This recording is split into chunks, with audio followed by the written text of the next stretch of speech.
which keeps you sharp and motivates you to be the best you can be. Remember that stage fright is normal.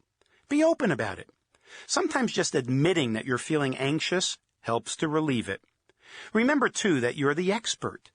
The reason you're in a position to speak publicly is because you know the subject.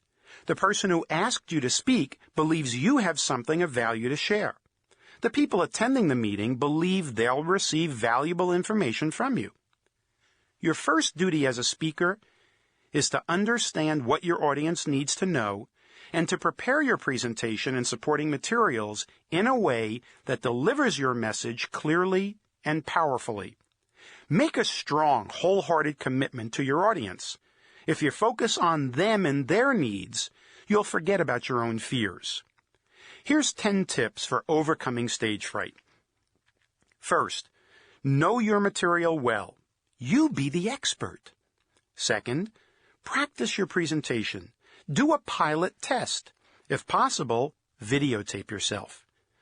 Third, get the audience to participate. Later in this tape, you'll learn some techniques for involving the audience.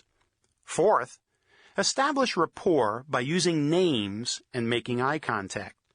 Fifth, always check the facilities and the audiovisual equipment in advance.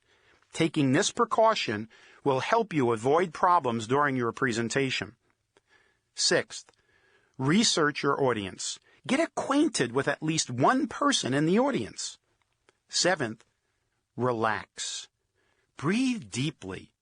Visualize yourself successfully presenting your message to the audience. Eighth, dress comfortably and appropriately. If you're not comfortable with what you're wearing, it will be obvious to your audience. Ninth, be yourself. Use your own style. Don't try to imitate someone else. And finally, number 10, use audiovisual aids. They'll prompt you and make a visual impact on the audience. Now that we've addressed the speaker's universal fear, let's move on and take a look at some of the characteristics that make a speaker effective, at what separates the dynamic, mesmerizing speaker from those who read their notes in a never-ending drone. As I mentioned previously, an effective speaker understands the needs of the audience and attempts to meet those needs as effectively as possible. The speaker is an ideal person for meeting those needs because she's an expert on the subject and has a great deal of knowledge in other areas. Further, a speaker who constantly improves her understanding and expands her areas of expertise increases her ability to present her material effectively. A speaker who has a firm grasp of the material can be enthusiastic about the subject and can convey that enthusiasm to the audience.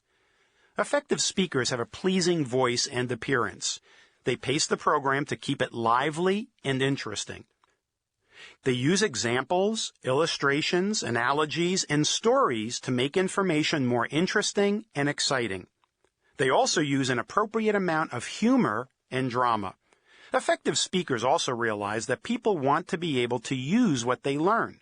So they make information as practical as possible, telling people how to use the information. Successful speakers encourage group involvement and participation. They invite questions and use their knowledge to answer them thoroughly. They help their audience understand and retain information by using attention-getting verbal and visual devices. They may repeat their important points or reinforce them with graphics. If it's appropriate, a speaker will even ask the audience for a commitment to change. Not every speaker possesses all of these characteristics and skills, but the more a speaker can master, the more successful they'll be. Let's now look at some ways to incorporate these skills into your presentations. The key to all successful presentations is planning the time you spend preparing before you step in front of your audience. The first thing you must consider as you prepare is the what and the why of your presentation. In other words, the purpose of your presentation. Here are 3 questions you can ask yourself to clarify the purpose of your presentation. First, why am I giving this presentation? Second, what do I want the audience to know or do at the